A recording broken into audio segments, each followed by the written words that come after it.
The galaxy believed flight was about precision and rules. Then a human cadet entered the simulator and turned an impossible test into a playground. Flight instructor Vexthaler had trained pilots from 47 different species over her 60-year career at the Galactic Federation Flight Academy.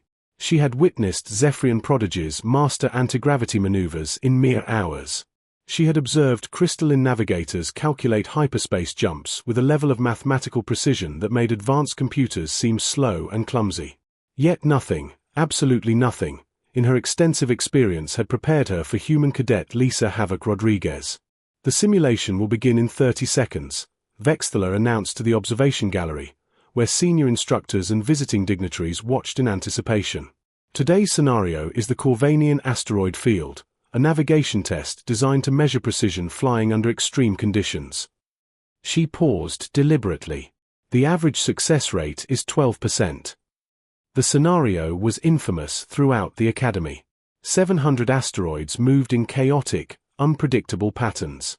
Solar wind interference disrupted sensor readings, while a brutal time limit pushed even elite pilots to their breaking point. Most cadets were relieved simply to survive without collision. A rare few managed to reach the extraction point. None, not a single pilot, had ever completed the course in record time while performing combat maneuvers that were not even part of the test. Cadet Rodriguez settled into the simulator's neural interface. Her brain activity immediately displayed the familiar anomaly instructors had come to associate with humans. Where other species showed calm, disciplined neural patterns, humans exhibited a chaotic storm of overlapping signals, an apparent mess that somehow translated into extraordinary piloting skill. Beginning simulation, the computer announced. 30 seconds in, the first sign of trouble appeared. Instead of navigating cautiously around the asteroid clusters, Rodriguez dived straight into the densest section of the field. "What is she doing?" gasped Instructor Morok, his tentacles twisting in visible distress. "That's suicide." But Rodriguez was not committing suicide. She was weaponizing the environment. Her ship skimmed asteroid surfaces at impossible proximity, slingshotting around gravitational wells, performing maneuvers that violated nearly every safety protocol in the Federation Flight Manual. When collision warnings blared, she somehow anticipated the impacts, positioning her ship so debris strikes altered her trajectory in her favor. "Inconceivable," whispered Chief Instructor Korak. "She's using collisions as course corrections. The computer isn't even calculating those probability matrices." "That's because human pilots don't calculate," Vexthaler realized with growing unease. "They improvise." The distinction was critical.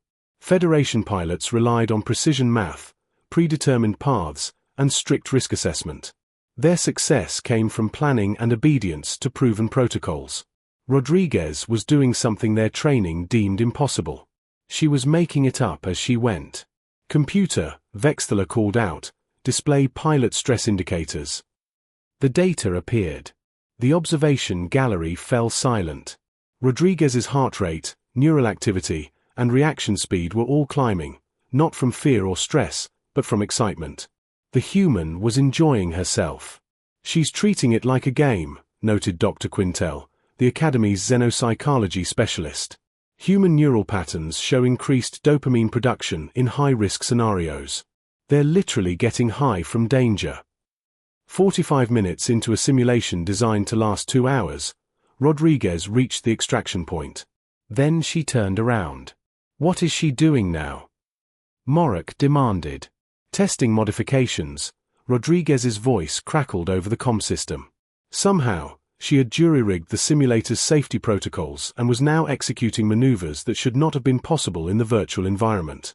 She began using her ship's exhaust as a cutting torch, carving new pathways directly through asteroids. When the simulation's physics engine struggled to keep up, she forced it to adapt, exploiting processing limitations through sheer piloting creativity. "She's hacking the simulation," Vexthaler realized. "Not the code. The physics themselves."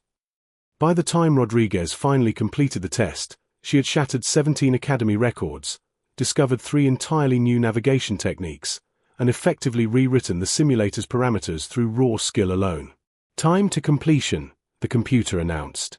47 minutes, 12 seconds. New Academy record. Previous record, 2 hours, 36 minutes. Held by Zephyrian Ace pilot Sexter. The gallery remained silent. Rodriguez had not merely completed the impossible test. She had improved it. "Well," she said, climbing out of the simulator with a grin. "That was fun. When do I get to try the advanced scenarios?" "Never," Chief Instructor Korak replied instantly. "Absolutely never." "But I passed, right?"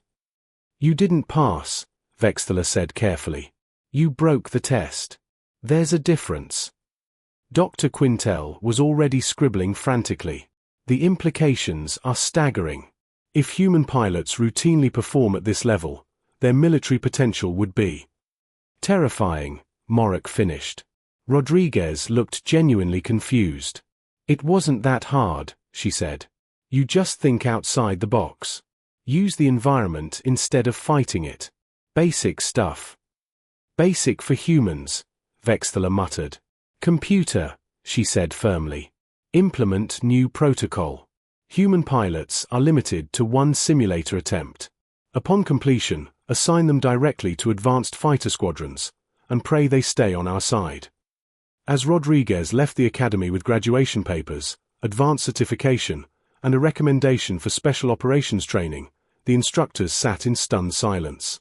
"You know the worst part," Korak finally said. "What?" Vextler asked. She was holding back. Her bio readings showed she wasn't even close to her maximum capability. The Academy's simulation department would spend the next 3 months rebuilding their scenarios to account for human pilots. The new tests came with a warning label. Designed for species that don't mistake impossible for a suggestion.